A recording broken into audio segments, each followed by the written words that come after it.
Every January, millions of us sit down to map out life-changing objectives. We commit to fitness, wealth, or a new language.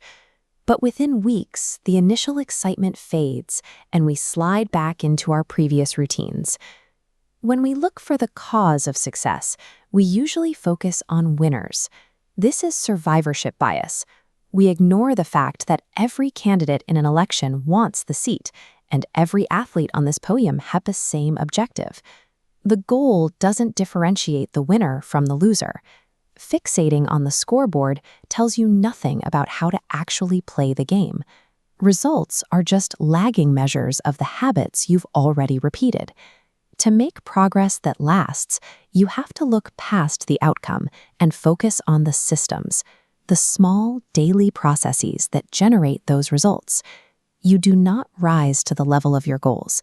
You fall to the level of your underlying systems. This shift happens at a microscopic level. Improving by just 1% feels meaningless in the moment. If you study Mandarin for an hour tonight, you still haven't learned the language. Because transformation is so slow, it's easy to dismiss a single decision.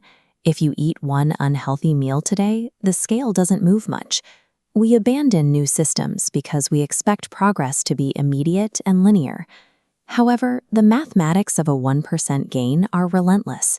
If you can get just a tiny bit better every day, those improvements compound.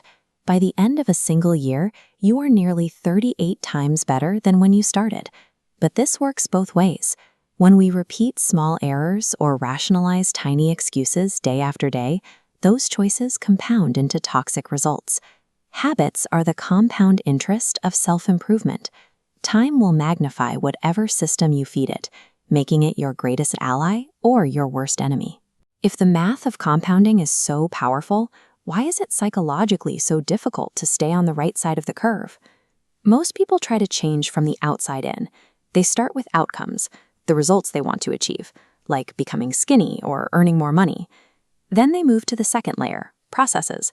They build a diet or a workout routine to reach that outcome. But the most effective approach starts at the core. This is identity-based change. It focuses on your beliefs, your worldview, and who you are. Imagine two people resisting a cigarette. When offered a smoke, the first says, "No thanks, I'm trying to quit." They still identify as a smoker who is trying to be something else. The second person says, "No thanks, I'm not a smoker." This signals that they no longer view smoking as part of their current life. Identity isn't a fixed trait. It emerges out of your habits. Every action you take is a vote for the type of person you wish to become. If you go to the gym, even for 5 minutes, you are providing yourself with evidence that you are an athlete. True behavior change happens when you stop trying to achieve a result and start proving to yourself that you already are the type of person who does those things. To rewrite your identity, you need a practical way to install these votes into your routine. Every habit follows a 4-step neurological loop. A cue triggers a craving, which motivates a response, which provides a reward. This cycle is how the brain automates a solution to a recurring problem. We can use this loop to our advantage by pulling 4 specific levers. To start a good habit, you must make the cue obvious and the craving attractive. You have to see the trigger and want the outcome. Then you must make the response easy and the reward satisfying. You need to do it without friction and feel a sense of immediate reinforcement.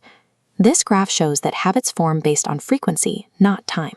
To cross the habit line into automaticity, you need repetitions. The 2-minute rule is the best way to do this. Scale any habit down until it takes less than 120 seconds to perform. It's better to do 1 push-up than none at all.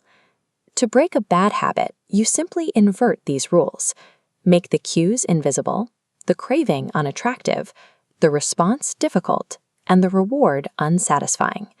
Success is a system to improve, a continuous process of endless refinement.